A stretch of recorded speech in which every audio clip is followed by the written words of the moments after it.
Olá, bem-vindos a mais uma análise técnica aqui no Concurseja. Olá a todos! Hoje o nosso foco, um foco bem específico, são os contratos bancários e a relação deles com o Código de Defesa do Consumidor, o CDC. Olha, é um tema que sempre aparece, né? Em muitos concursos por aí. Com certeza. E é relevante demais. A nossa discussão de hoje vai se basear bastante no material da aula 33 do nosso curso aqui no Concurseja. E a meta é clarear, é aprofundar a compreensão dessa interação jurídica. Ela é complexa, mas fundamental, tanto para o dia a dia quanto para as provas, claro. Exatamente. E entender essa dinâmica, sabe, é vital. Não só para quem está estudando para concurso, mas porque esses contratos, eles afetam diretamente a vida financeira de todo mundo. A proteção ao consumidor nesse campo, ela é um pilar, né? Um pilar fundamental do nosso sistema jurídico. Principalmente pela natureza desigual dessa relação, imagina. Isso, principalmente por isso. A vulnerabilidade do consumidor frente aos bancos é muito evidente. Certo, então vamos começar pelos fundamentos. Esses contratos bancários, falando assim do ponto de vista jurídico, o que eles são exatamente? São acordos como quaisquer outros ou tem alguma particularidade importante? Olha, são acordos de vontades, claro, com força vinculante, como outros contratos. Mas eles têm sim particularidades bem importantes. Eles são os instrumentos que formalizam uma variedade enorme de operações financeiras, né? Tipo empréstimos, contas. Exato. Empréstimos, contas correntes, poupança, cartões de crédito, investimentos. E por isso a precisão e, idealmente, a clareza dos termos são, assim, essenciais. Afinal, eles regem movimentações financeiras que podem ser bem significativas, né? Totalmente. E aí a gente chega naquele ponto que costuma gerar mais dúvida, o ponto nevrálgico mesmo, a aplicação do Código de Defesa do Consumidor aos bancos. Isso nem sempre foi, digamos, pacífico, certo? Como é que se consolidou essa visão de que o CDC se aplica assim? Não foi mesmo. Houve muita discussão, muito debate nos tribunais.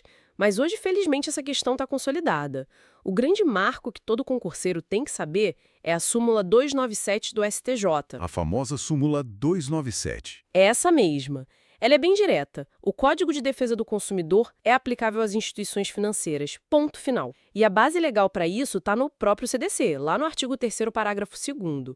Que define serviço, né? Isso. Ele enquadra a atividade bancária oferecer crédito, administrar contas, tudo isso como serviço remunerado no mercado de consumo. E o fator decisivo para essa consolidação, sabe, foi o reconhecimento da vulnerabilidade do consumidor. Ah, a tal da simetria. Exatamente. A assimetria de informações, a complexidade dos produtos financeiros, que a gente nem sempre entende direito, e, claro, o poder econômico gigantesco dos bancos frente ao cliente individual. Tudo isso justifica a proteção especial do CDC.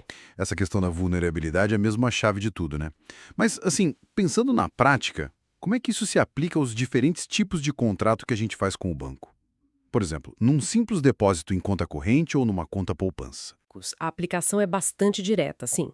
O depositante, ou quem tem uma poupança, é visto claramente como o destinatário final de um serviço oferecido pelo banco. Isso se encaixa perfeitamente na definição de consumidor do artigo 2º do CDC. Entendi. O serviço de guardar o dinheiro, administrar a conta. Isso. E a poupança, inclusive, ela é considerada especificamente um serviço de investimento remunerado que o banco oferece ao público em geral. Então, não há muita dúvida aí, a relação é de consumo. Ok, isso ficou claro. Mas e quando o objeto do contrato é o dinheiro em si? Penso nos empréstimos, nos financiamentos. A lógica se mantém igualzinha porque aí o banco está fornecendo dinheiro, não exatamente um serviço como guardar, né? Aí a gente tem uma nuance, uma questão um pouco mais interessante de analisar. Se o crédito, o dinheiro emprestado visa ao consumo final da pessoa... Tipo, financiar um carro para uso pessoal, a casa própria, os estudos. Exatamente. Nesses casos, a aplicação do CDC é clara, direta. O dinheiro é um produto fornecido pelo banco e o consumidor é o destinatário final.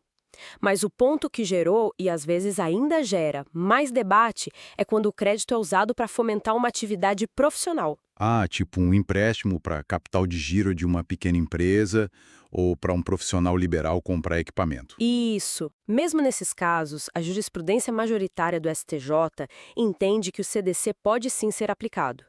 Não diretamente pelo conceito de destinatário final do artigo 2º, mas por uma outra figura importante, o consumidor por equiparação. Consumidor por equiparação.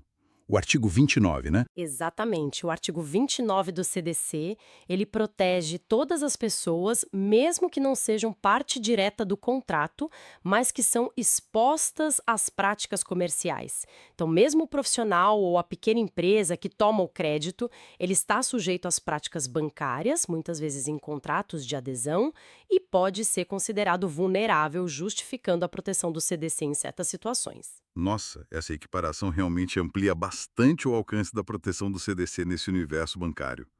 Falando em práticas comuns, e os onipresentes cartões de crédito? Eles são quase um símbolo dos contratos bancários modernos, né?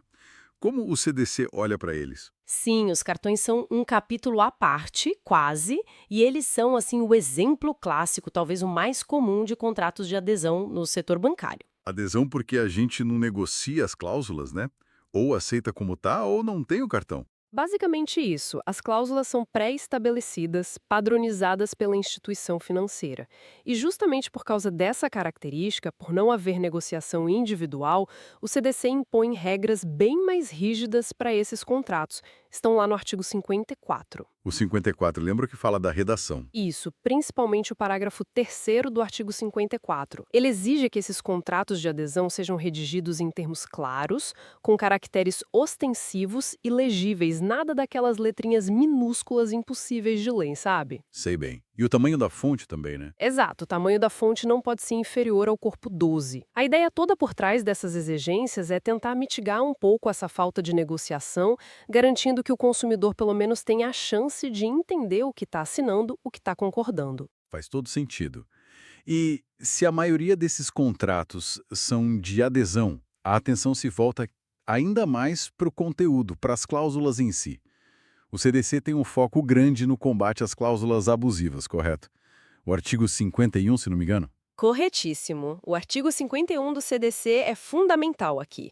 Ele traz um rol exemplificativo, ou seja, não são só aquelas, mas dá uma ótima ideia do que caracteriza uma cláusula como abusiva. E o que, na prática, torna uma cláusula abusiva nesse contexto bancário? Qual é a essência da abusividade? A essência, assim, de forma geral, são cláusulas que colocam o consumidor numa posição de desvantagem exagerada. Cláusulas que são iníquas, que ofendem os princípios fundamentais do sistema jurídico, que são incompatíveis com a boa-fé ou a equidade contratual. E exemplos práticos disso no dia a dia bancário? Exemplos, infelizmente, não faltam.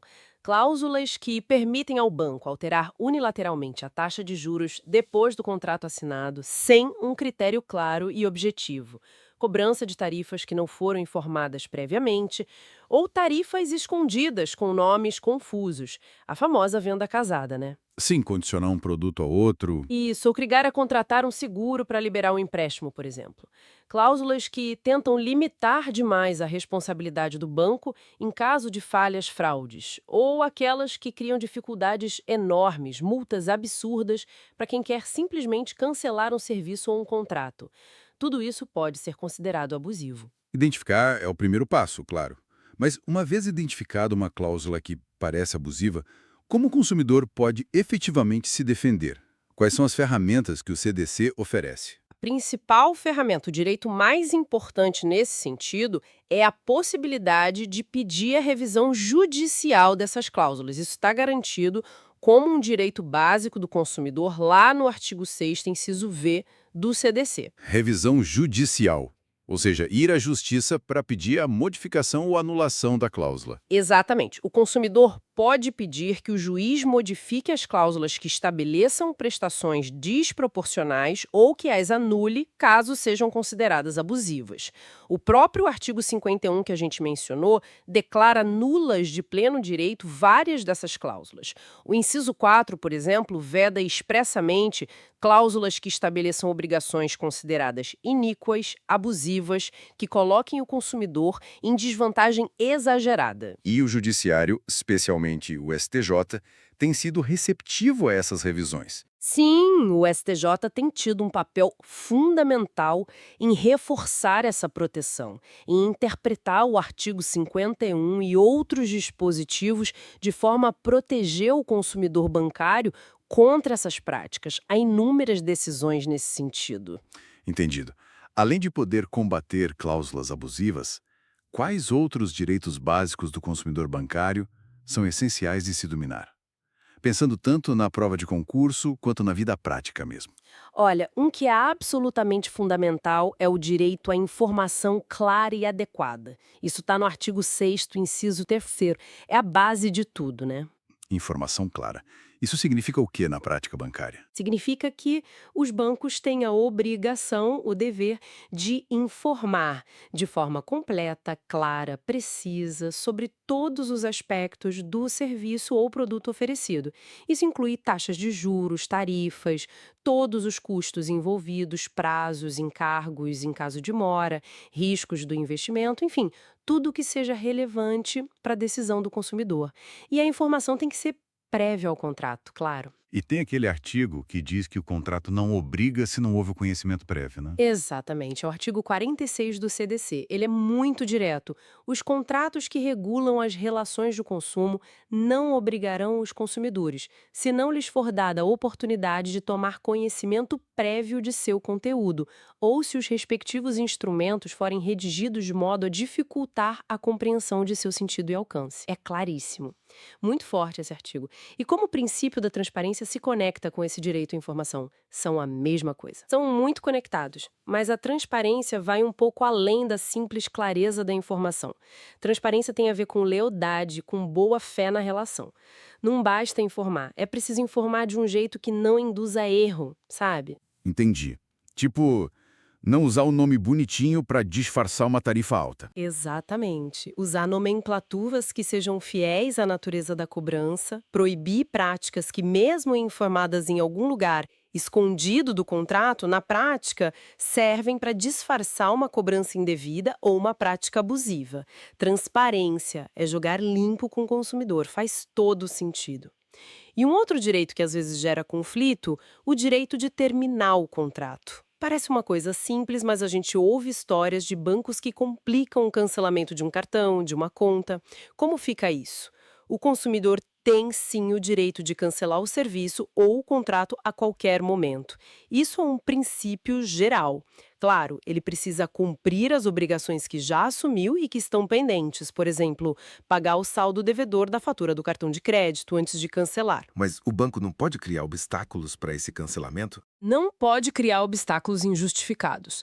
Cláusulas que estabeleçam multas excessivas pelo simples cancelamento, ou que criem procedimentos burocráticos absurdos, ou que exijam que o consumidor mantenha alguma outra relação com o banco só para poder cancelar aquela específica. Tudo isso é visto como problemático e potencialmente abusivo, porque dificulta um direito básico do consumidor de não querer mais aquele serviço. Ok.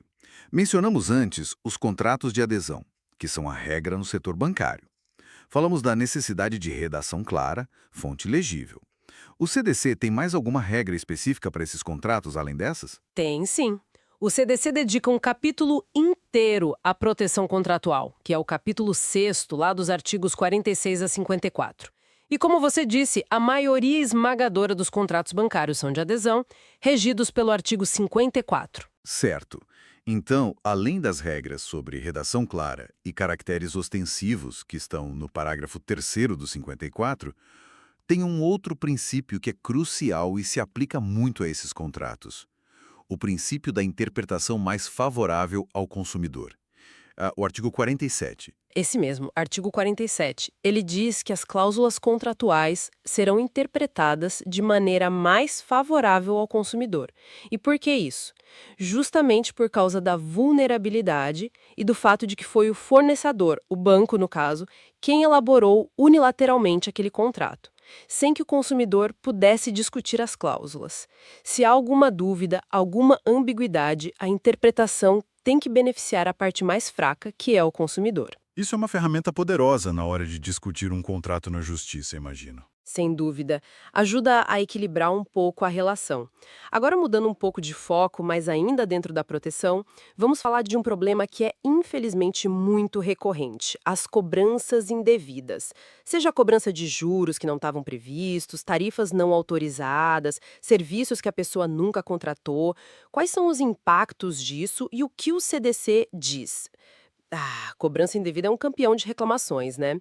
E os impactos para o consumidor podem ser enormes, vão muito além do prejuízo financeiro direto. Como assim? Causa instabilidade financeira, claro, mas também muito estresse, problemas emocionais, psicológicos, pode levar à negativação indevida do nome da pessoa nos órgãos de proteção ao crédito, o que causa um transtorno gigantesco, perda de crédito na praça, e ainda tem os custos para tentar resolver, às vezes até custos judiciais. O impacto é amplo. Verdade. E quais são os mecanismos de defesa que o CDC prevê especificamente para esses casos de cobrança indevida? O mecanismo mais conhecido e muito importante é o direito à repetição do indébito em dobro.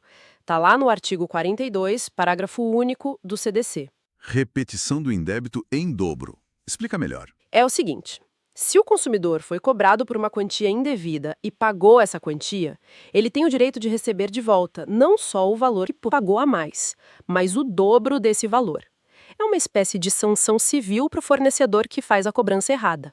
Então se me cobraram 100 a mais e eu paguei, tenho direito a receber 200 de volta. Exatamente. Salvo uma exceção importante: se o banco conseguir comprovar que houve um engano justificável para aquela cobrança. Se não for um engano justificável, aplica-se a devolução em dobro. E essa questão do engano justificável, como é interpretada? É fácil para o banco alegar isso? A interpretação disso tem evoluído, sabe? Inicialmente, bastava quase qualquer erro interno. Hoje, a jurisprudência do STJ é mais rigorosa. O engano só é justificável se não decorrer de culpa do fornecedor, se for um erro inevitável, o que é mais difícil de provar. A regra geral passou a ser a devolução em dobro, e a exceção é o engano justificável bem comprovado. Entendi. E além dessa devolução em dobro, que mais o consumidor pode buscar? Bom, dependendo da situação, cabe também a revisão do contrato na justiça, como já falamos, para ajustar as cláusulas que levaram à cobrança indevida. E muito importante, cabe o direito à indenização por eventuais danos morais e materiais que essa cobrança indevida tenha causado. Como a negativação do nome que você mencionou. Exatamente. A negativação indevida é um exemplo clássico que gera dano moral e o dever de indenizar por parte do banco. Fica claro que o CDC oferece bastante proteção nesse ponto. Nós mencionamos o Superior Tribunal de Justiça, o STJ, algumas vezes já. Retomando esse ponto, qual você diria que é o legado, a importância principal do STJ nessa área de contratos bancários e consumidor? Olha, o papel do STJ foi e continua sendo absolutamente essencial para consolidar a proteção do consumidor bancário no Brasil. Sem a atuação firme do STJ, talvez não tivéssemos o nível de proteção que temos hoje, mesmo com o CDC em vigor. A súmula 297 é o grande exemplo disso, né? É o exemplo mais emblemático, sim. Aquela súmula foi um divisor de águas, acabou com a discussão se o CDC se aplicava ou não aos bancos. Mas a atuação do STJ vai muito além dela. Há muitos outros precedentes relevantes que foram moldando essa proteção ao longo dos anos. Pode citar alguns exemplos? Claro. Por exemplo, decisões que limitaram a cobrança de comissão de permanência cumulada com outros encargos de mora.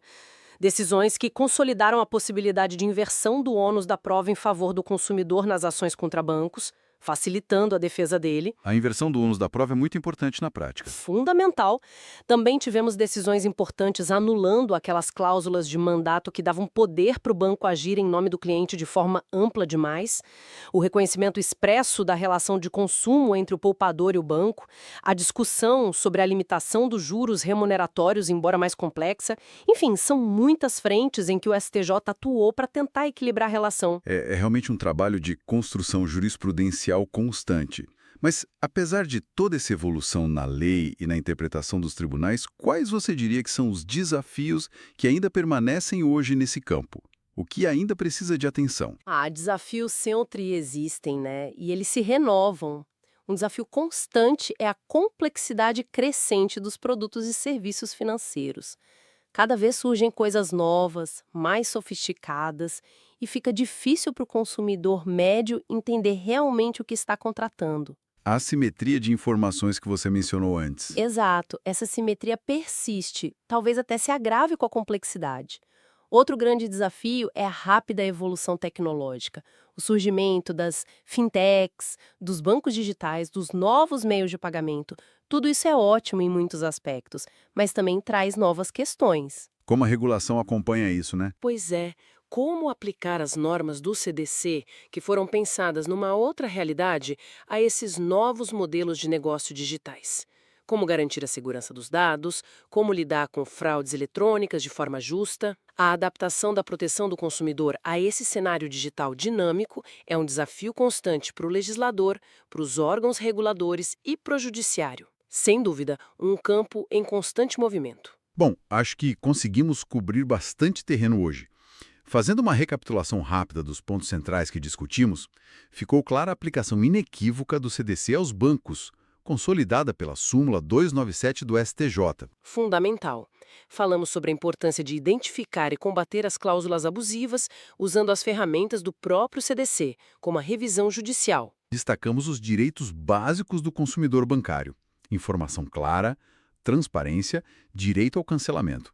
Direitos essenciais. Abordamos os mecanismos de defesa contra as cobranças indevidas, especialmente a repetição do indébito em dobro do artigo 42, parágrafo único. E ressaltamos o papel crucial do STJ na construção e consolidação de toda essa proteção ao longo do tempo. Exato. Acho que quem está se preparando para concursos precisa dominar esses conceitos. Não é só decorar o artigo ou a súmula, mas entender a lógica por trás, a razão de ser dessa proteção, os princípios que a norteiam, como a vulnerabilidade e a boa-fé. Isso demonstra uma compreensão mais profunda, que certamente é um diferencial na prova. E além da prova, né? É um conhecimento valioso para a vida. Com certeza, para a cidadania financeira de todos nós. Saber nossos direitos e como buscá-los é fundamental para ter uma relação mais equilibrada com as instituições financeiras. O desafio, como falamos, é manter essa proteção atualizada e efetiva diante das constantes inovações e complexidades do mercado. Perfeito. Bom, esperamos que essa nossa análise detalhada de hoje sobre contratos bancários e o Código de Defesa do Consumidor tenha sido realmente útil e valiosa para os seus estudos. Esperamos que sim. E fica o convite. Continue conosco aqui no Concurseja para as nossas próximas aulas, nossos próximos encontros. E não deixe também de explorar os outros cursos e materiais que estão disponíveis aqui no nosso canal. Tem muita coisa boa para turbinar a sua preparação. Isso mesmo, explorem o conteúdo. Muito obrigado pela companhia e até a próxima! Até a próxima, pessoal. Bons estudos!